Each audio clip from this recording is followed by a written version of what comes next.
যুবদলের পক্ষ থেকে লাল গোলাপ শুভেচ্ছা। এক হও লড়াই করো বীর শহীদ। লাল গোলাপ শুভেচ্ছা।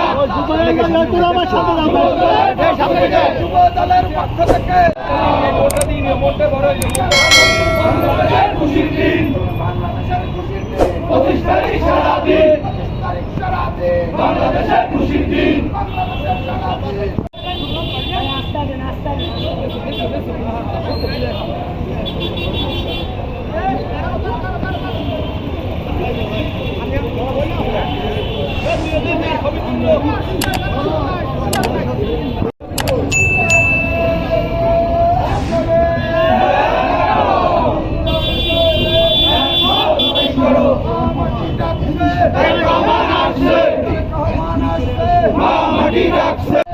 মাটি ডাকছে, রহমান ভয় নাই, রাজপথ খালি নাই।